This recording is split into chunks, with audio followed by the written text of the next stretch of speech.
일부 자료를 추가로 제출했지만 대다수가 핵심을 비켜간 내용에 불과했습니다. 어젯밤 도착한 18건의 자료는 엄밀히 말해서 추가 제출 자료가 아닙니다. 기존에 너무나도 부실하게 제출됐던 자료에 대해 그에 따른 부속 별첨 자료를 뒤늦게 보완해 일부 제출했다고 하는 것이 정확한 표현입니다. 더구나 어젯밤 저녁 8시에 하드카피로 자료가 전달되었습니다. 이것이 과연 신의 성실의 원칙에 따라 제출된 자료라고 볼 수 있겠습니까? 저녁 8시에 자료를 제출해놓고 이를 검토하여 다음날 아침에 청문회를 하자는 것은 실질적인 검증을 전제로 한 제출이 아니라 형식만 갖춘 요식행위에 불과합니다.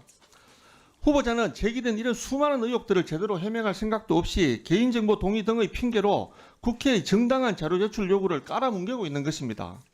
대부분의 청문회 자료를 내지 않고 오늘 하루만 버티자식의 안일한 태도로 일관하는 후보자를 두고 청문회를 진행하는 것은 국민에 대한 예의가 아닙니다.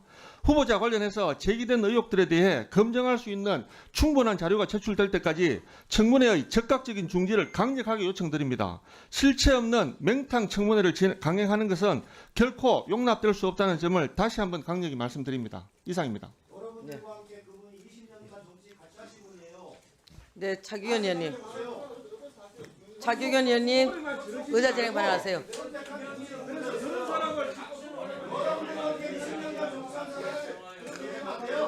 조용히 하십시오. 자, 조용히 하십시오. 조용히 하십시오. 차규현 의원님, 의사 진행 발언하십시오. 네, 네, 조국혁신당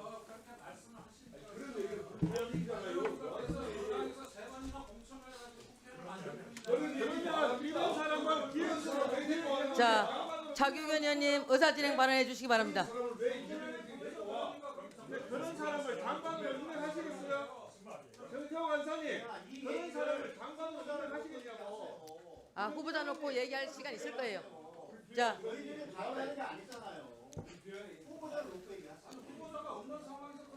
자, 그 차규현 의원님 먼저 네네. 말씀하시고. 예. 네, 의사 진행 발언하겠습니다. 먼저 인사청문위원회에 대해서 고발할 수도 있다라는 태도를 후보자께서 보인 점에 대해서 매우 유감으로 생각합니다. 같은 인사청문위원으로서 매우 부적절한 태도였다 생각합니다. 비록 사과했다고 하더라도 먼저 그런 부분은 매우 부적절했다 생각하고요. 자료 제출 건에 대해서 민주당 의원님께서 이제 많이 노력을 했다라고 하긴 하십니다만 좀 부족한 부분이 여전히 좀 있는 것 같습니다. 그런 부분을 민주당이 좀 더 노력을 하셔서 후보자가 본인에 대한 자료까지 제출하지 않은 것도 있습니다. 그런 부분을 민주당에서 좀 더 후보자를 좀 설득을 해 주시길 바랍니다. 그래서 인사청문회는 저는 국민의 시간이라고 생각하는데요. 기존의 언론 보도 등으로 많이 알려진 내용만으로도 후보자의 장관, 기획예산처 장관 후보자의 자질, 능력, 여러 가지 품성에 대해서는 충분히 검증할 수도 있지 않을까 생각합니다. 그럼에도 불구하고 본인 및 자녀 관련한 자료가 제출돼야 될 것이 있는데 아직 제출되지 않은 몇 가지가 있습니다. 그 부분을 좀 말씀을 드려보겠습니다. 후보자의 지금까지 행적을 보면 제설기 부모라는 용어가 떠올랐습니다. 겨울에 눈이 갑자기 내렸을 때 안전하게 차량 운행이 가능하게끔 제설기가 먼저 앞으로 가서 눈을 다 치워주는 거죠. 재산 정식뿐만 아니라 자녀의 성장 과정 그때마다 그런 역할을 한 제설기 부모라는 용어가 좀 떠올랐습니다. 자, 후보자와 배우자는 자녀들이 미성년자일 때부터 재산을 정식하는 데 큰 조력을 한 것으로 보입니다. 자녀들이 성인이 된 지금도 후보자와 배우자는 물론 자녀들까지 모 정권사 발행업에 동일하게 투자를 하고 있습니다.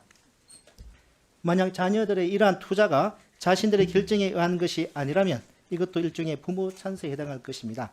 따라서 이를 확인해 보고자 본인과 가족들의 정권사 계좌 거래 내용 및 컨설팅 계약 내용 등을 제출할 것을 요구했는데요. 그런데 여기에 대해서 심지어 본인 자료도 제출하지 못하겠다고 하고 있습니다. 본인 자료는 좀 제출해야 되는 거 아니겠습니까? 자, 두 번째, 자녀와 관련해서도 확인해야 될 게 있습니다. 자녀의 채용 과정에 부모 찬스 의혹이 좀 제기되고 있는 상황입니다. 본 의원이 확인해 보니까 장남은 지금 다니는 세종시의 대외경제정책연구원 외에도 국책연구기관 최소 2군데 더 지원을 했습니다. 그런데 모두 불합격을 했고요. 심지어 그중에 한 곳은 2023년에 지원을 하고 또 2025년 작년에 또 지원을 했는데 서류에서 탈락했습니다. 따라서 최초에 대외경제정책연구원에는 어떻게 채용될 수 있었는지 그 과정에서 부모의 영향은 없었는지 확인해야 될 필요가 있다고 생각합니다. 제가 대외경제정책연구원으로 자료를 갖다 받아서 확인해 보니까 당시 합격자 중에는 외부 심사위원으로부터는 최하점을 받았는데 내부 심사위원으로부터 높은 점수를 받아서 아파트로 채용된 분도 계십니다.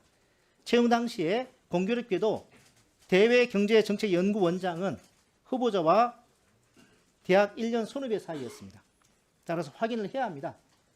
자녀 채용 자체가 궁금한 것이 아니라 후보자의 재설기 부모라는 명칭, 이 떠오르는 후보자의 행적을 비춰봤을 때 후보자가 부당한 영향을 행사한 것은 아닌지 검증할 필요가 있다 생각합니다.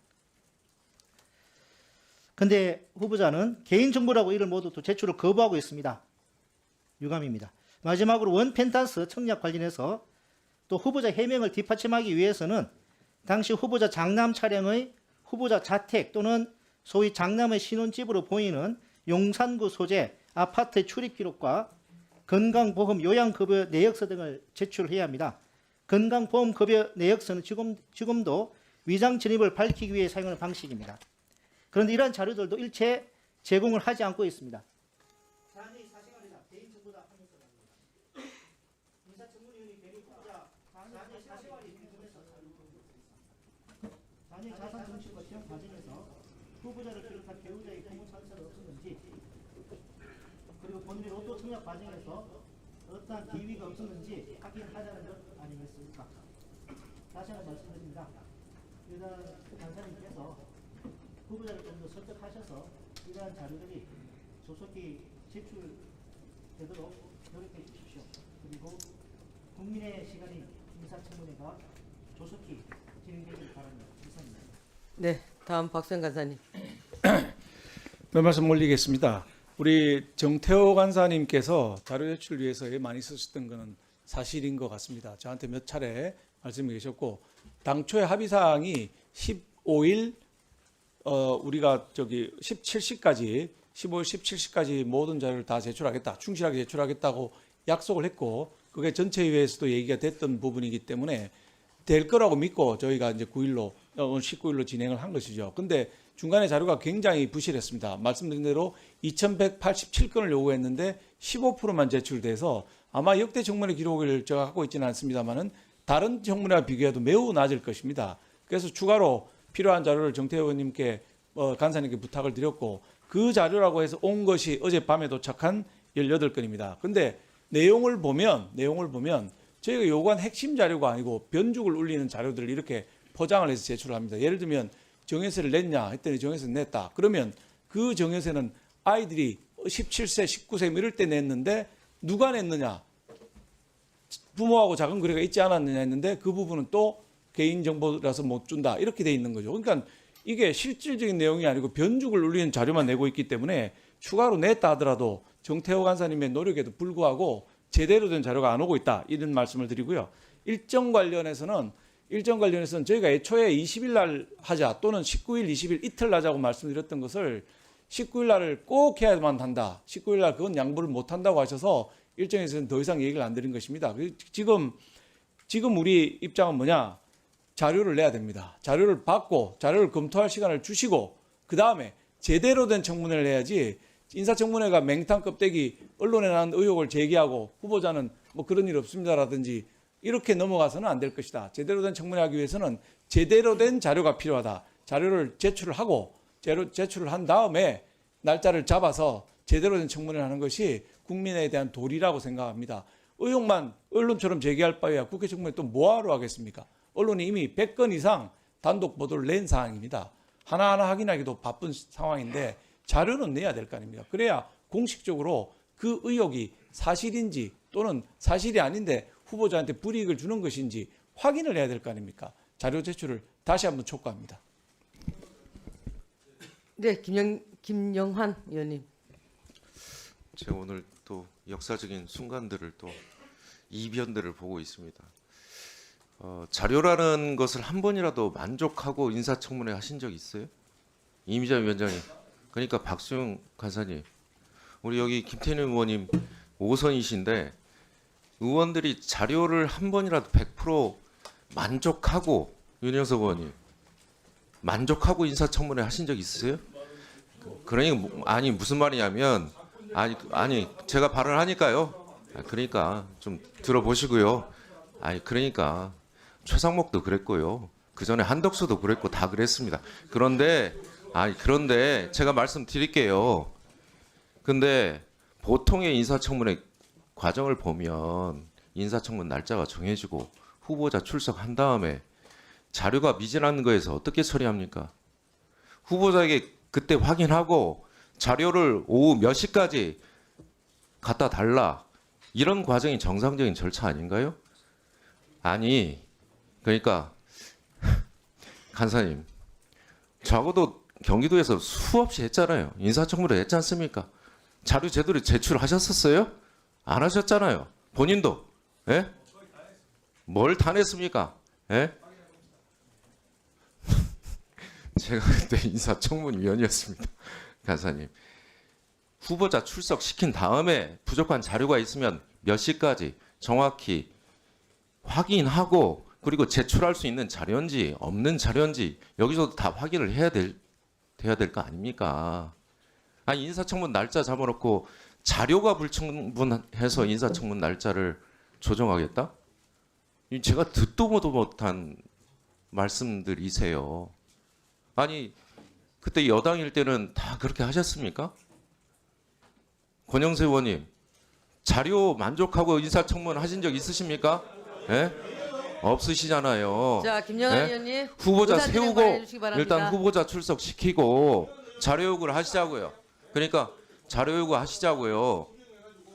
저도 하고 싶은 말이 많아요. 이혜훈 후보자에게. 그리고 자료 요구할 것도 많아요. 출석시킨 다음에. 아니 제가 무슨 예의를 어긋났습니까? 예? 그 얘기를 드리는 거잖아요. 예. 그러니까 후보자 세우고 자료 요구 계속하고 확인될 때까지 날밤을 세우든 어제든 인사청문회 진행해야 될 거 아닙니까? 국민들이 다 이 광경을 보고 있지 않겠습니까? 자료 요구를 어떤 요구를 하는지도 국민들이 다 보고 계실 거예요. 그리고 이 과정을 꼼꼼히 적격한 후보인지 아닌지도 국민의 판단이고 우리의 노력은 최선을 다해야 될 것 같습니다. 이상입니다.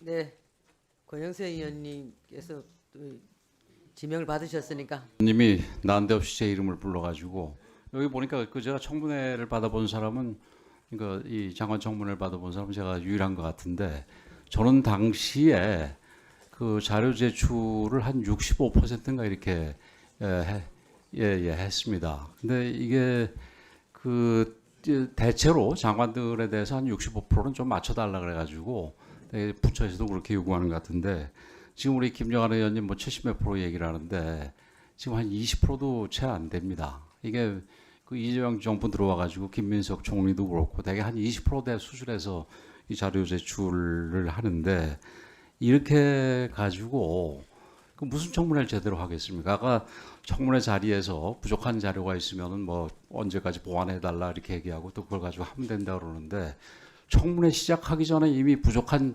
자료고 또 충분히 그 낼 수 있는 자료라는 걸 알고 있는데 안 내는데 그때 청문회 일단 시작한 다음에 내달라고 그러면 그거 내겠습니까? 그리고 이해운 후보자가 언제든지 지금 뭐 입장을 수시로 바꿔왔는데 거기서 청문회 때 무슨 뭐 본인이 좀 불리할 수 있는 내용을 제대로 얘기하겠습니까? 그리고 민주당도 지금 보면은 과거 강선우 그 의원 같은 경우에 그 이 갑질 정도만 가지고 바로 낙마를 했습니다. 근데 여기는 지금 갑질뿐만이 아니라 지금 온갖 문제들이 많아가지고 우리 당에서는 지금 이 사람이 청문회 그 이 자리에 쓸 게 아니라 수사기관 그 경찰서에 지금 출두를 해야 될 사람이라고 얘기하는데 그럼에도 불구하고 무슨 이유인지 우리 당에서 뭐 아마 3번 의원을 시켜줬다고 우리 당의 뭐 검증 능력을 아주 철저하게 믿고 계셔서 그런지 그 뭐 죽으라고 지금 시키려고 그러고 있습니다. 근데 이런 상황에서 우리가 어떻게 덜렁 청문회를 열겠습니까? 그래서 조금 이례적이지만 우리 이 박수영 간사께서도 이게 청문회 일정을 협의하면서 이게 15일까지 자료가 제대로 제출되지 않으면은 이거는 연기할 수밖에 없다 이런 얘기를 분명하게 조건을 달았던 겁니다. 근데 그 조건이 이게 좀 안타깝게도 실현이 돼서 우리가 지금 할 수 없다는 얘기인데 우리도 뭐 청문회 하지 말라는 얘기는 아닙니다. 이게 충분히 청문회를 할 수 있는 그런 자료가 쌓여지면은 당연히 청문회를 해야지요. 근데 이제 아쉽게도 우리 이해운 후보자 같은 경우 지금 준 여당이라고 할 수 있는 이 조국 혁신당인가요? 어떻게 이름을 모르겠네요. 우리 차규근 의원께서도 자료가 영 부족하다고 얘기하지 않습니까? 인물 자체도 문제라고 얘기를 하시지만 우선 그 전에 자료 자체가 부족하다고 그러는데 이게 어제 밤에 온 거를 가지고 오늘 아침에 해라? 어제 밤에 자료라도 제대로 왔으면 오늘 아침에 할 수가 있겠죠. 예를 들어서 그 뭐 증여세 납부 현황 이런 부분은 사실은 증여세를 냈는지 안 냈는지가 중요한 게 아니라 누가 냈는지가 중요한 거 아닙니까? 아까 우리 또 이 재설기 얘기를 하셨는데 차규근 의원님도 이게 아버지가 냈으면은 그 뭐 저기 아들이 증여세를 낸 거하고 또 다르지 않습니까? 증여세 자체야 우리 국세청에서 우리 얼마나 철저한데 안 받아가겠어요? 받아가긴 받아갔을 텐데 누가 냈는지를 우리가 궁금해하는 부분 아닙니까? 그런 부분에 대해서 하나도 입증할 수 없는 자료를 내놓고 다 냈다 그러면은 이건 얘기가 안 되죠. 그리고 물론 뭐 자료 중에는 우리 김영진 의원님이 얘기하신 것처럼 무슨 뭐 금융 거래 자료 일체 뭐 이런 것들도 있어요. 저도 받아보니까 그래서 속으로도 저도 그 장관 후보자 시절에 뭐 이런 걸 요구하나 이런 생각을 했던 적도 있는데 그런 건 당연히 못 내지요. 그러다 보니까 한 30%는 못 내게 되는데 이게 무슨 본인 아까 우리 박수민 의원 얘기하셨듯이 본인 애들 졸업장 내라는데 졸업장도 안 내고 뭐 이런 식의 거는 틀림없이 문제 아니겠습니까? 이게 청문회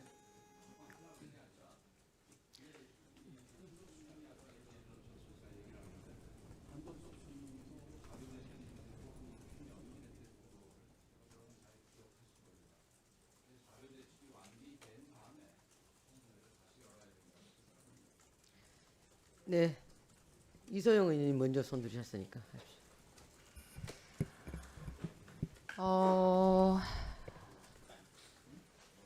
솔직히 자료 제출이 일부 미진한 부분도 있다고 생각합니다.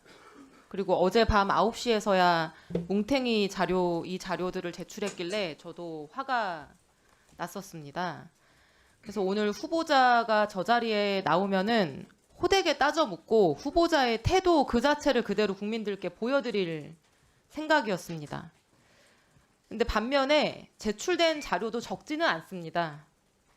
그래서 그 자료들을 기반으로 오늘 의혹을 따져 묻기 위해서 저도 질의서를 이렇게 잔뜩 준비해 왔습니다. 근데 시작도 하기 전에 후보자도 없는 상태에서 우리끼리 이 얘기를 하고 있는 게 사실 좀 이상합니다. 이게 뭐 하는 겁니까, 우리끼리? 이번 청문회는 여야를 떠나서 엄정한 잣대로 할 수밖에 없다고 생각합니다. 솔직히 여당 의원인 저도 생각이 많고 심경이 복잡합니다. 그래서 아마도 청문회가 시작되면은 야당 의원님들 이상으로 날카롭게 검증을 할 겁니다. 그렇게 준비해 왔습니다. 저는 이게 청문위원회 책무라고 생각합니다. 국민들이 다 방송을 통해서 지켜보십니다. 우리끼리 판단하는 게 아니라 결국 국민들이 판단하게 됩니다. 후보자가 엉뚱한 핑계로 자료 제출, 기본적인 자료 제출 거부한다면 그 모습도 국민들 앞에 보여드리는 게 필요한 것이고, 의혹을 제대로 해명을 못하면 그걸 보고 국민들이 판단을 하셔야죠. 우리끼리 자료가 뭐가 제출됐니 많이 이렇게 몇 시간씩 따질 게 아니고요. 그래서 저는 우리 국회의원들 자신들의 판단으로 청문회를 하고 말고 하는 거는 국민들이 판단하실 그 권리를 박탈하는 거라고 생각하기 때문에 제안드리건대 지금 청문회를 시작하면 좋겠습니다. 그리고 지금 현재 상태에서 검증에 꼭 필요한 자료인데 제출되지 않은 자료가 있다라고 하신다면은 그것은 구체적으로 야당 간사님께서 취합을 해주시고 그것을 오전 중에 후보자에게 반드시 제출하도록 하면 좋겠습니다. 그리고 그것마저 오전 중에 충실히 제출되지 않는다면은 오후에 여든 야든 우리가 다시 한번 청문회 진행 여부를 판단해도 저는 늦지 않다고 생각합니다. 네, 이상입니다. 네, 수고하셨습니다. 다음 박대출 의원님 질의해 주시기 의사진행 발언해 주시기 바랍니다. 네, 그 인사청문회라는 것을 흔히들 야당의 무대라고 얘기를 합니다. 왜 야당의 무대라 그러겠느냐? 그 우리 모두 다 알지 않습니까?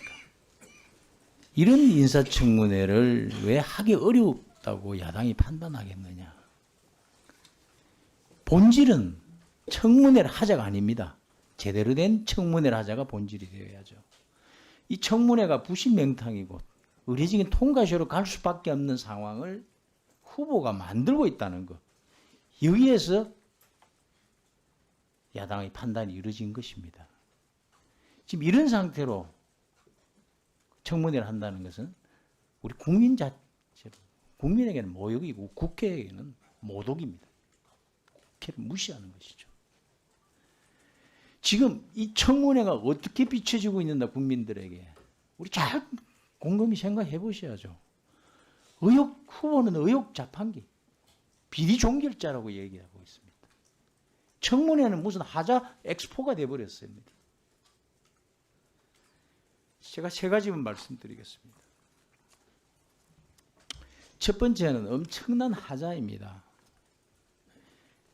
1월 1일부터 18일까지 어제 밤 8시까지 이렇게 빽빽하게 저에 있는 104, 1년 번호 104. 이게 언론의 단독 기사입니다. 이해운 후보와 관련된 기사가 아니라 단독 기사입니다. 단독 기사가 104건입니다. 후보 인사청문회를 앞두고 단독 기사가 104건이나 나는 사례를 본 적이 있습니까? 저는 거의 없습니다. 아마 조국 전 장관 이후가 버금가지 않나 저는 그렇게 생각을 합니다. 이런 엄청난 하자가 첫 번째 사유죠. 우리 언론에 우리 대국민들에게 야라는 그 한마디가 나올 때 그만뒀어야죠. 제가 그 숱한 보좌진들 한번 알아봤습니다. 저희 의원실에서. 휴대폰에 의원 이름이 뜨면은 손이 발발 떨린다고 그렇게 얘기를 합니다. 그냥 일에 대한 열정이 대단하다. 열정이 많다 보니까 그럴 수도 있겠지. 그런 선을 넘어버렸습니다. 정도가 심한 것이죠. 두 번째는 말이죠. 자료 제출을 하는데 다들 의원님들 지적하시면 이게 어젯밤 9시에 오면은 이 자료를 어떻게 분석을 합니까? 그것도 겨우 18개 불과합니다. 이걸 가지고는 정의세를 냈다는 사실만 있지 무슨 돈으로 누구 돈으로 정의세를 냈는지 알 수가 없습니다. 이것만으로는 후보가 절세 기술자인지 탈색 없어요. 세 번째는 말입니다. 위원장님도 지적하셨지만 그런데 이런 내용을 가지고 의혹을 제기하는 데 대해서 고소 고발하겠다고 사과를 했다고 이게 풀리는 게 아니죠. 후보 이런 자세 보셨습니까? 인사청문회를 앞두고 인사청문위원들에게 고소 고발이라는 이 단어를 꺼내는 후보를 보셨습니까? 이런 적반하장을 보신 적이 있습니까? 국회가. 장관 부적격 요소를 완벽하게 3박자를 갖춰버렸습니다. 이런 3종 세트를 그냥 갖췄어요. 의혹은 양과 질에서 전례가 없고 말이죠. 그거에 임하는 후보의 검증받을 자세는 알다시피 이렇게 문제투성입니다. 그래서 파파문이라는 말이 나오는 게 아닌가. 파도 문제투성이다. 그래서 이런 후보에 방탄할 게 있지 이런 후보까지 방탄해서 되겠습니까? 저는 결론적으로 선택지는 2개밖에 없다라고 생각을 합니다.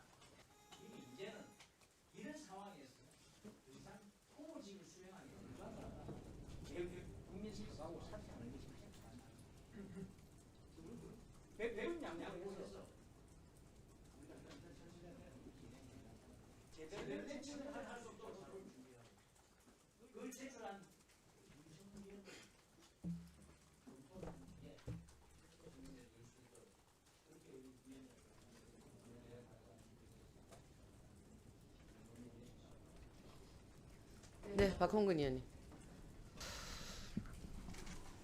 우선 대통령께서 실온과 국민통합의 차원에서 한 인사인데 그 취지는 국민들께 평가를 받았다 봅니다. 국민의힘 입장에서야 당혹스럽겠지만 그러나 대통령과 청와대 또는 그 인사청문을 준비하는 저희 여당 의원들 입장에서도 예기치 않은 여러 가지 의혹들이 제기되면서 매우 또 난감하고 당혹스러운 것도 사실입니다. 그럼에도 불구하고 대통령은 헌법에 따라서 또 법률에 의해서 지명을 하고 국회에 검증을 요구하는 그 권한을 갖고 있는 것이고 그래서 거기서 놓친 부분이 있었다면 국민을 대리하는 우리 국회가 철저히 검증해서 국민 눈높이에 맞지 않다라고 우리가 국민들께 말씀을 드리면 되는 절차가 남아있는 것이죠. 그런데 지금 하신 말씀들을 보면서 제가 그런 생각이 듭니다. 만약 우리가 철저히 검증해서 국민 눈높이에 맞지 않는 유법적인 또는 비도덕적인 문제가 많았어. 그래서 그 문턱을 넘지 못할 수 있습니다. 근데 그걸 예단하고 갈 수는 없는 거 아니겠습니까? 그러니 그 절차는 절차대로 국회의 일을 따박따박 하자 이런 취지로 제가 아까 말씀드린 건데 2가지 말씀을 지금 하고 계신 거잖아요. 하나는 이제 자료 제출 부실의 문제고 하나는 이제 일정과 관련된 부분을 말씀하시는 건데 자료 제출 부실 문제 우리로서도 되게 너무 늦게 내거나 또 일부 부실하게 낸거나 이런 거 저는 짚어야 한다고 생각합니다. 또 청문위원회에 대해서 고발 운운했다면 그건 매우 잘못된 태도입니다. 이런 것도 우리가 심하게 질타를 해야 되겠습니다. 문제는 후보 없이 우리가 얘기하고 있는 것이 무슨 의미가 있습니까? 더구나 이 같은 자료 제출 문제를 가지고 우리가 청문회를 이렇게 완전 기약 없이 보이콧하는 상황이 저는 전례는 없었다 생각합니다. 사전에 합의가 된 이후에 이렇게 깨는 경우는 없었다 봅니다. 그러니 과거에 제가 아까 그 언급을 한 겁니다. 한덕수 총리 때, 이상민, 원희룡, 한동훈 장관 때, 이진숙 방통위원장 때 전부 부실한 자료를 가지고 엄청난 질타를 했습니다. 근데 청문회는 했거든요, 결국은. 그러면 여러분들께서 얘기하는 게 당시에 뭐라고 그랬냐? 당시는 여당이었잖아요. 우리 국민의힘에서도. 자료 제출 요구가 과도하다. 인사청문회가 사생활 검증 신상털기로 변질됐다. 인사청문회법에도 제출 예외 사유가 있다. 자료 미제출이 곧 결격 사유는 아니다. 이렇게 하면서 오히려 우리 야당 민주당에게 맹공을 퍼부었거든요. 그게 그냥 한 1, 2년 전 일입니다. 그래서 제가 그런 말씀을 드린 겁니다. 우리는 지금은 그 문제를 가지고 다시 이렇게 얘기를 하고 있지 않은데 오히려 우리는 이혜원 후보자를 무조건 오케이 할 생각 없다고 말씀드리지 않았습니까? 그러면 그 자료 제출이 어느 정도 되어야 그게 충족되는 거냐? 그 기준도 법률에 정해져 있지가 않아요. 그럼 본인이 왜 못 내는지 실제 자료가 없는지를 본인에게 물어봐야 되지 않겠습니까? 우리끼리 이렇게 호응에 소리친다고 자료가 옵니까? 그래서 그 말씀을 드렸던 것이고 저는 일정과 관련해서도 그렇습니다. 만약 이렇게 자료 제출을 이유로 계속 우리가 연기하잖아요. 그러면 저는 이렇게 오해할 수밖에 없거든요. 일부만. 예를 들어서 오늘 오후 아까 우리 이소영 의원님이 얘기한 것처럼 몇 시까지라고 시간을 정하든지 그리고 나서 어느 정도 수준까지는 역대 청문을 받았던 후보자의 수준과 비교했을 때 크게 그게 미진하지 않다라고 판단하면 할 수 있다든가 이런 뭔가 기준점을 또는 시한을 정해줘야죠. 그렇지 않는다면 저희가 보기에는 우리 야당 의원님들께서 이것을 결국은 워낙 지금 논란이 많이 있는 후보다 보니까 오히려 이 상황에서 해명의 기회를 주는 것을 우리는 아예 그냥 막자 또는 예를 들어서 오히려 이렇게 청문회를 거치지 말고 가는 게 대통령의 인사 임명 강행에 대한 부담을 주지 않겠냐 이런 정략적 정치적 의도가 있지 않냐라고 우리는 추측할 수밖에 없는 상황이거든요. 그렇기 때문에 저희가 말씀드린 거예요. 어느 시점까지 어느 정도의 자료 제출을 요구하는 건지를 분명히 얘기하십시오. 그리고 전례를 가지고 얘기를 해 주십시오. 기준을 가지고 두 번째는 그래서 오늘 몇 시까지 이게 어떻게 할지 앞으로 어떻게 할 것인지를 명확하게 향후 일정을 얘기를 해줘야 제가 납득이 되지 않겠습니까? 그것도 지금 기약 없이. 예, 윤영석 의원. 예, 이 우리 재정경제위원회 또 기획재정위원회 역사상 이렇게 참 그 시끄러운 그 인사청문회가 없었던 것 같아요. 그만큼 지금 그 후보자에 대해서 상당히 참 엄청난 하루에 매일 뭐 여러 건씩 이 좀 의혹이 제기가 되고 있는 상황인데 이러한 그 후보자에 대한 검증은 우리 국회의 책무입니다, 의무입니다, 국민들에 대해서. 그런데 이걸 여야가리지 않고 이걸 철저히 검증을 해야 됩니다. 그럼 자꾸 이제 우리 민주당 의원님들이 지금 여당 입장에서 과거에 민주당이 야당일 때 뭐 그런 행태를 얘기를 하면서 다른 후보자들의 행태를 얘기하면서 이거를 자꾸 그 지금 후보자가 자료를 제대로 안 내는 거에 대해서 자꾸 이걸 합리화하고 또 옹호하고 방어할 이런 거는 저는 바람직하지 않다고 생각해요. 불필요한 얘기다 이거죠, 그 자체가. 그래서 지금 이해훈 후보자에 대해서 우리가 정확히 따져야 되고 지금 검증을 해야 되는데 어제 낸 그 자료도 맹탕이에요, 사실 맹탕. 핵심적인 것들이 없단 말입니다. 예를 들면은 지금 그 서초구의 그 반포동인가요? 그 아파트 그 이제 고가 아파트 청약 당첨된 것에 대해서도 장남을 그 부양가족으로 해서 이렇게 했는데 그 실제 거주지를 밝히면은 되거든요, 그게. 그러한 자료를 충분히 우리가 검증을 할 수 있다 이 말입니다. 그런데 이게 엄청난 지금 국민적인 의혹을 받고 있는 상황인데도 예를 들면 건강보험 자료라든지 또 교통카드 그런 내기를 이런 것을 우리가 확보를 하면은 자료만 내면은 다 검증할 수 있는 자료예요. 그런데 그걸 일체 내질 않아요. 그리고 2016년도 그 KSM인가 거기 정리받은 그 내역에 대해서도 그 당시에 그 자제들이 삼형제가 10대, 20대였어요. 그러면 이걸 정리서를 어떻게 냈는지 그 금융인이 있어야지 될 거 아닙니까? 어떤 노릇을 냈는지 일절 내질 않아요, 자료를. 그러면 이걸 가지고 어떻게 검증을 하냐 이거죠. 그래서 인사청문회를 원천적으로 이걸 우리가 부정하는 것이 아니고 보이콧을 하는 것이 아니고 제대로 된 자료를 내놔야지 그걸 가지고 우리 국민 앞에서 검증을 하고 과연 이분이 후보자로 자격이 있는지를 검증할 거 아닙니까? 그걸 안 내놓는데 어떻게 이걸 검증을 합니까? 그래서 이거를 지금 그 우리가 요구하는 것은 명백합니다. 빨리 핵심적인 자료를 내놔라. 그걸 내놓으면 진행을 할 수 있는 겁니다. 그래서 안 내놓잖아요, 지금 자료를. 그래서 우리 민주당 의원님들도 자꾸 그 후보자를 옹호하고 방어하려고 하지 마시고 또 과거에 뭐 다른 후보자들도 이렇게 했다는 식으로 합리화를 시키면 안 돼요. 그래서 그렇게 하면 이런 식으로 하면 앞으로 우리 국회 인사청문회가 점점 더 무력화될 수밖에 없습니다. 그렇지 않습니까? 그래서 이거를 국회에 우리가 의무입니다. 우리 때문에 우리 같이 여야가 같이 후보자가 자료를 제출하고 정상적인 인사청문회 될 수 있도록 해야 되겠습니다. 네, 다음은 진성준 의원님 의사진행 발언해 주시기 바랍니다. 네, 말씀하신 것처럼 인사청문을 통해서 후보자의 자격과 능력을 검증하는 것은 국회의 책무죠. 그런데 이 의사진행 발언이 검증이냐 청문이냐 그렇지 않죠. 회의를 연 지 1시간이 넘도록 의사진행 발언만 계속하고 있는데 후보자에게 따져 물어야 될 사항을 지금 위원장에게 묻고 있는 것 같아요. 맞습니다. 무슨 의미가 있습니까? 이런 의사진행 발언이 계속되는 거 저는 의미 없다고 생각합니다. 맞습니다.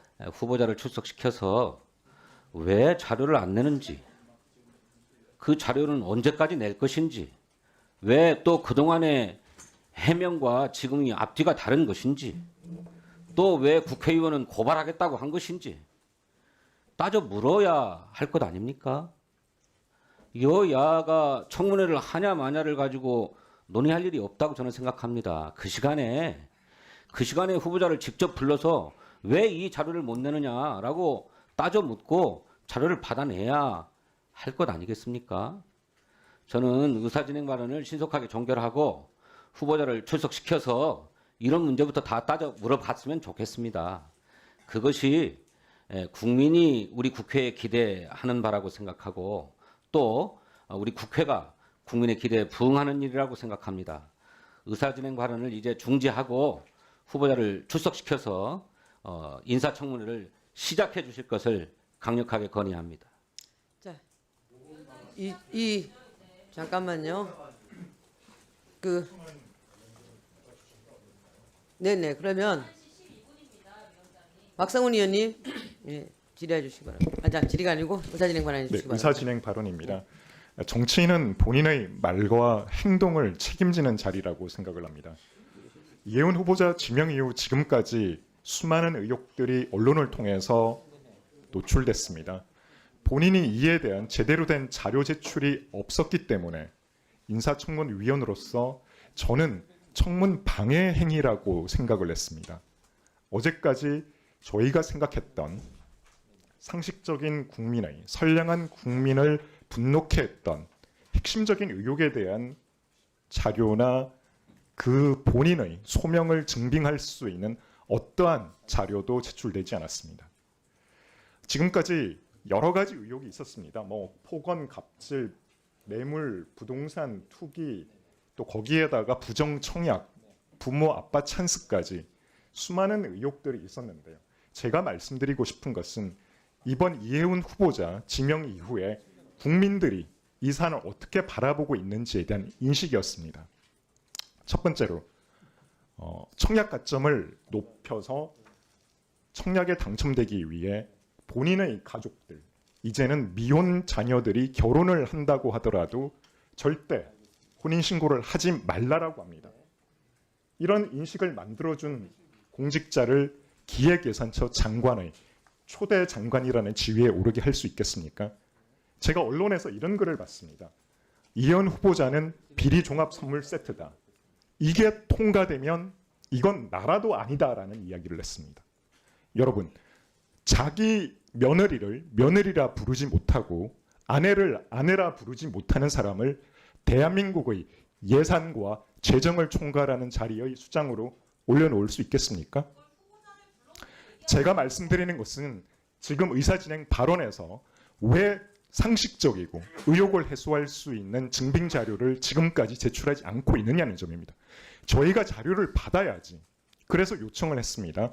상세 혼인관계 증명서, 그리고 장남의 입출 증명서, 또 다양한 카드 사용 내역서 등 이러한 차량과 관련된 그리고 본인의 의혹을 해소할 수 있는 자료를 요청했습니다마는 현재까지 전혀 오지 않았습니다.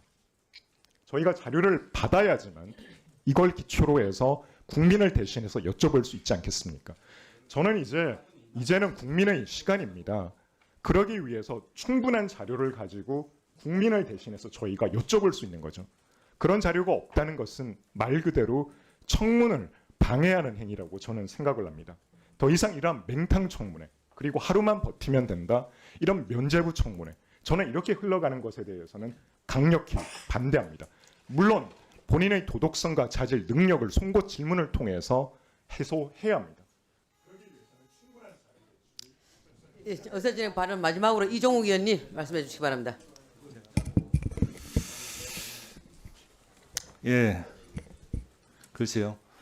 지난번 저희들이 합의한 인사청문회 그 전제 조건이 이제 자료 제출 때문에 이 난리가 나고 있습니다만, 저는 그렇게 생각합니다. 근본적인 질문은 과연 후보가 그런 청문회를 받을 자격이 있느냐, 이게 계속 마음속에 남아 있고요. 면피용 청문회로 하루 버티자는 게 뻔히 보이는데 과연 그런 청문회를 할 필요가 있나, 이런 생각을 계속 하게 됩니다. 그래서 위원장님, 저는 애초에 청문회를 진행하는 게 어렵다, 이런 생각을 가지고 있었고요. 사실 국민 대표로서 이 자리에 앉아 있다는 것 자체가 참담한 심정입니다. 언론이 이해운 후보자를 뭐라고 합니까? 의혹 백화점, 굉장히 이례적입니다. 후보자 자체가 이례적입니다. 저희들이 이렇게 위원회를 운영하는 것도 이례적이지만, 국민들 사이에서는 후보자를 보고 뭐라고 합니까? 갑질 끝판왕이다. 공과 사의 경계가 무너졌다. 경제 전문가가 아니라 사익 추구 전문가 아니냐. 이런 비판과 분노가 확산되고 있습니다. 이쯤 되면 본질적인 질문을 저는 합니다. 대통령이 도대체 뭐를 보고 이해운 후보자를 기획예산처 장관으로 지명을 했고 과연 이런 분에게 나라 곳간을 맡길 수 있느냐는 질문입니다. 정부가 이번 인사를 통합인사, 실용인사 이렇게 말씀을 하시지만 공정과 상식이 처참히 무너졌습니다. 국민들이 느끼는 실망과 박탈감은 이미 분노로 바뀌고 있습니다. 나아가서 우리 사회 엘리트 계층 그리고 정치권 전체에 대한 자정 능력과 윤리성, 도덕적 감수성에 대한 불신으로까지 번지고 있습니다. 청와대 대변인은 청문회에서 국민의 눈높이에 맞는 해명을 기대한다 이런 말씀을 하셨습니다만 그럼 과연 이해운 후보자가 청와대 눈높이는 충족하는 건지 저는 의문입니다. 정말로 국민을 존중한다면 국민적 의혹에 대해 먼저 분명한 해명과 충분한 자료 제출이 먼저 있어야 된다고 생각합니다. 후보자 뒤에 숨어서 청문회를 지켜보겠다는 태도는 대단히 무책임하다 이렇게 생각하고요. 왜냐하면 정부는 경찰, 검찰, 국세청 모든 검증기관, 권력기관과 각종 검증수단을 다 가지고 있는데 정작 핵심 자료는 제출하지 않은 채 야당과 국민에게 청문회에서 문제를 찾아보라고 떠넘기는 거 아닙니까? 이런 청문회는 검증을 위한 자리가 아니라 책임을 회피하기 위한 면평에 불과하다. 그래서 저는 국회 차원에서 결코 받아들일 수 없다고 생각합니다. 이상입니다. 네, 정리하겠습니다. 이제 뭐 다 그래 하십시오. 두 번 했잖아요. 하십시오. 예, 대통령께서 이렇게 국민 통합 차원에서 이해운 후보를 내정을 했지 않습니까? 그러면 당연히 국회 차원에서 제대로 된 자격이 있는지 검증을 해서 최종적으로 임명할지 말지를 판단할 수 있는 그런 절차를 지켜주는 게 국회가 해야 될 저는 책무라고 생각이 들고요. 또 그게 국민에 대한 저희들의 의무라고 생각을 합니다. 두 번째로 제대로 된 청문회를 해야 되는데 자료가 부실하다 이 말씀이지 않습니까? 근데 실제로 지금 국민의힘 의원님들이 많은 말씀을 주셨는데 뭐 로또 아파트 부정 청약 의혹, 영종도 정려세, 뭐 미납 의혹, 부모 찬스, 병력 특례, 대부업체 투자 의혹, 가족 회사 특례 의혹 이거 다 박수영 의원님께서 저한테 목록을 주신 겁니다. 그러니까 후보가 안 내니까 잘 안 내니까 그럼 여당 간사가 네가 좀 독려를 해봐라 그런 취지에서 저한테 주신 거고 그래서 다 제출을 했어요. 제출했는데 보니까 제출 곤란한 것도 있어요. 청약 당시 제출 서류 일치했는데 보니까 국토부 자료가 없어요. 그래서 후보자로서는 없는데 어떻게 제출합니까? 예, 그런 것들이 한 3건 정도 됩니다. 나머지 다 제출했어요. 문제는 제출된 자료가 부실하다면 어떻게 부실한지를 말씀을 주시고 구체적으로 후보한테 더 내놔라 이렇게 얘기를 하셔야지 막연하게 자료가 부실하니 못하겠다 이렇게 얘기하는 거는 제가 볼 때는 그 의도가 뭔지를 모르겠어요. 예. 그러니까 그거를 얘기를 하셔가지고 근데 그 구체적인 자료라는 거는 후보를 불러놓고 얘기를 하셔야지 우리끼리 팽날 얘기해봤자 무슨 의미가 있어요. 그래서 위원장님 후보를 불러가지고 자료 같은 지금 부실하다고 그랬잖아요. 그럼 필요한 자료를 후보한테 직접 요구하십시오. 그래 놓고 시간이 도저히 없으면은 또 오늘 하루 종일 하다가도 안 되면 다시 일정에 대해서 논의할 수 있는 거잖아요. 근데 그거조차도 안 하고 지금 일정을 논의하자? 제가 어떻게 간사로서 구체적인 자료가 필요한 게 뭔지도 모르고 후보한테 요구하지도 않은 상태에서 일정을 조정해 준다? 그 절차상으로 맞지가 않죠. 합리적이지가 않죠. 그거는. 그러니까 위원장께 다시 한번 말씀드리는데 계속 자료 말씀을 하시니까 대부분의 자료는 제출한 상태이기 때문에 가장 중요하다고 하는 건들의 의혹에 대해서 대부분 제출한 상태이기 때문에 부실하다라는 그 지점은 후보한테 필요한 자료를 정확하게 요구를 하시는 그 절차가 진행이 돼야 그 다음에 뭔가를 우리가 얘기를 할 수가 있는 거잖아요. 네. 그런 점에서 후보를 정태호 불러가지고 간사님 진행해 말씀 주십시오. 잘 들었고요. 그 천하람 위원님 손 들었는데 천하람 위원까지만 하시고 똑같은 얘기들 아니겠습니까? 예, 아유 또 기회 잠깐만요, 주셔서 천하람 위원. 감사합니다. 그럼 짧게 그럼 예, 저도 박대출 짧게 위원님. 하겠습니다. 박대출 잠깐. 예, 그럼. 아, 예. 해주시죠. 예. 그 방금 정태호 간사님께서도 뭐 대부분 됐다, 구체적인 기준이 필요하다라고 말씀하셨는데, 그러니까 몇 가지 오늘도 구체화돼서 나온 내용들이 있습니다. 근데 저는 굉장히 중요하게 봐야 되는 부분이 이해운 후보자가 장관직이 아니라 원펜타스를 지키겠다라는 태도로 일관하고 있다 그러면 저는 청문회 받을 자격이 없다고 생각합니다. 만약에 원펜타스 청약에 아무 문제가 없고 자녀가 위장 전입, 위장 미혼한 게 아니었다면 아까 존경한 차기훈 의원님 포함해서 많은 의원님들 말씀 주셨지만 자녀가 실제 어디에 거주했는지 차량의 입출입 내역이나 뭐 카드 사용 내역이나 병원 이용 내역이나 이런 거 내지 못할 이유가 없습니다. 근데 그런 부분 계속해서 지금 거부하고 있다는 얘기는 이해운 후보자는 장관직보다 100억대에 이른다, 뭐 90억대에 이른다라고 하는 원펜타스 집을 지키겠다라고 아직까지 그러고 있는 사람이거든요.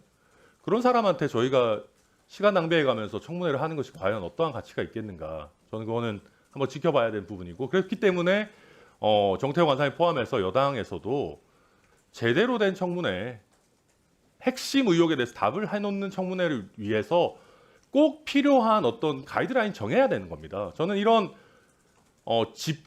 집을 장관직보다 더 지금 중시하는 태도를 가지고는 이 자리에 입장할 자격 없다고 생각합니다. 증여세 관련 문제도 마찬가지입니다. 증여세 냈습니다. 그 얘기 누가 못합니까? 증여세를 냈으면 그걸 누가 정확하게 냈는지 부모 찬스가 어떻게 구체적으로 됐는지를 확인할 수 있는 내용이 나와야 그걸 가지고 저희가 후보자에게 확인도 하고 필요한 공방도 할 수 있는 것이지 목록만 대충 맞춰가지고 최소한의 내용 내고 자녀 배우자 거는 개인정보 동의 안 해주니까 못 내겠다. 저는 그 상황에서 저희가 일단 청문회 열고 후보자 불러가지고 따져 물어보자. 저 그거 시간 낭비라고 생각합니다. 이번에 저는 일단 저는 개인적으로 아까 여당 의원님들께서 뭐 해명 기회 안 주자는 거냐. 저는 사실 지금 우리가 이해운 후보자 청문회를 하느니 마느니 하고 있다는 게 일단 기본적으로 믿기지가 않습니다. 아직 사퇴도 안 하고 청문회까지 온다는 게 저는 사실 잘 믿기지도 않고요. 그렇다라고 하면 핵심 의혹에 대해서 얘기를 해야 되는데 자료도 내야 되는데 아직 장관직도 지키고 부동산도 지키고 자녀들의 찬스도 다 지키고 증여했던 가족들의 뭐 더러운 건 하나도 밝히기 싫고 오늘 시간만 때우겠다? 그래서는 안 되는 거죠. 저는 그거에 우리 여당의 의원님들께서도 아니 이런 사람 이거는 대통령께서 인사를 하시는 데 있어서 부담을 주는 사람 아니겠습니까? 그러면 더 철저하게 핵심 의혹에 대한 자료를 내놔라. 안 그러면 이 상임위장에 못 들어온다라는 걸 좀 더 따끔하게 말씀해 주시기를 부탁드리겠습니다. 끝났습니까? 예, 그럼 박대출 의원님 마지막 해주시기 바랍니다. 안동훈 의원님.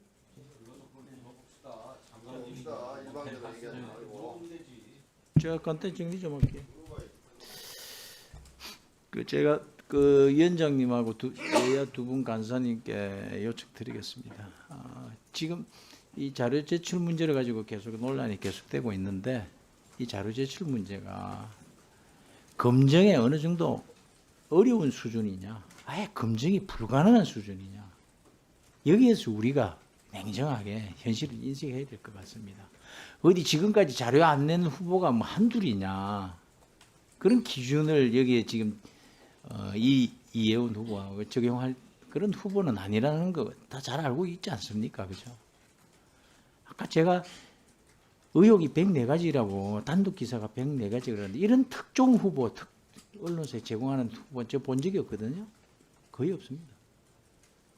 이것을 하나하나 찾아내려면은 아까 이런 밤 9시 주는 이런 자료 가지고 못 찾아내기 때문에 이런 거 하나 찾아내려면 이거 하나 찾는데도 신의 한 수가 필요한데 신의 백수가 어떻게 만들어낼 것이냐 우리가 현실적으로 자료를 지금 추후에 제공하더라도 그게 우리가 청문회를 내용을 후보를 검증할 수 있는 수준으로 진행을 할 수 있는 것이냐 아니냐 그것을 판단을 좀 하기 위해서 위원장님과 두 분 간사님께서 협의를 해주시고요.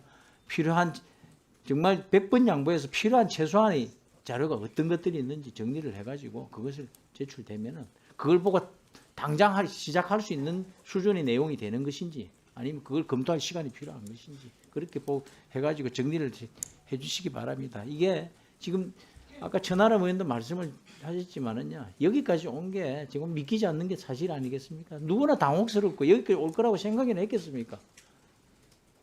그 갑질 하나만으로도 지금 올 거라고 아무도 생각하지 못했을 겁니다. 그러니까 우리가 존경하는 그 유인태 선배님께서도 딱 두 글자로 표현하지 않았습니까? 이거 이렇게 된 거는 탐욕이다. 이게 버틴다고 될 일이 아니다. 결국은 망가질 대로 망가지고 이제는 임명도 못할 것이다라고 결론 내렸으면은 제가 두 가지 선택지 중에서 1번으로 끝났어야 되는데 굳이 1번으로 지금 못 끝나겠다면 100번 양보해서 2번으로도 제대로 될 수 있도록 위원장님 정리 잘 해주시기 바랍니다. 시간 남았는데 이 정도로 마치겠습니다. 네, 안도걸 의원님. 우리가 청문회를 하는 목적은 여하튼 국민 입장에서 이제 시작을 해야 될 것 같고요. 이제 여러 가지 후보에 대한 어떤 도덕성 문제가 지금 의혹이 되고 있는데요. 저희가 중요한 것은 의혹에 대한 어떤 진실을 규명하는 거 아니겠습니까? 그러면 진실을 규명하는 단계로 좀 넘어가야 되지 않을까 생각됩니다. 지금 자료가 좀 부족하다라고 하는데 아마 후보 입장에서는 할 수 있는 데까지 했을 겁니다. 그리고 추가적으로 있잖아요. 제출이 됐고 또 안 되는 부분은 이제 개인 정보라는 또 이제 여러 가지 또 불가피한 사유가 있는 것 같습니다. 그럼 여기까지는 그래도 어느 정도까지 자료를 제출됐다고 한다면 이제 자료에 대한 어떤 확인이고 가장 중요한 거는 본인 당사자의 입장과 소명이라고 생각됩니다.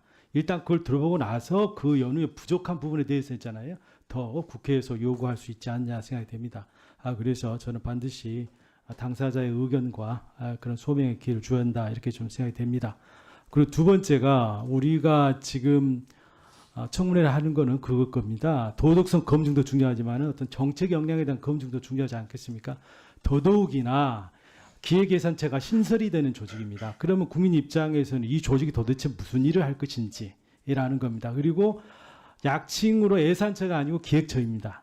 이 나라의 중장기 국가 발전 전략 이런 거를 지금 도모하고 구상하고 그에 대한 어떤 기획을 하는 겁니다. 이는 누구도 좀 가보지 않는 길이거든요. 이런 부분에 대해서 굉장히 국민 여러분들께서도 많은 관심과 이런 궁금증이 있을 것입니다. 그래서 우리 내일의 경제 어떤 좌표를 설정하는 이러한 역할이 좀 무엇이고 또 후보자가 그런 부분에 대해서 어느 정도까지 준비가 되어 있는지 이런 부분에 대한 검증도 굉장히 궁금하다.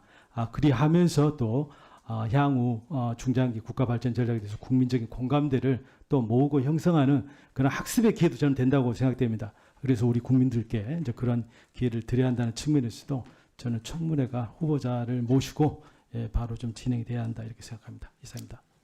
네, 수고하셨습니다. 정리하겠습니다. 여러 의원님들 말씀 다 들어봤습니다. 여러 의원들께서 하신 말씀은 대체적으로 이 청문회가 국민의 알 권리 충족뿐만 아니고 국민의 눈높이에 맞는 청문회가 될 수 있도록 하여야 한다라는 데는 대체적으로 물론 동의하지 않으신 분도 계시지만 대체적으로 저는 동의한다고 봅니다.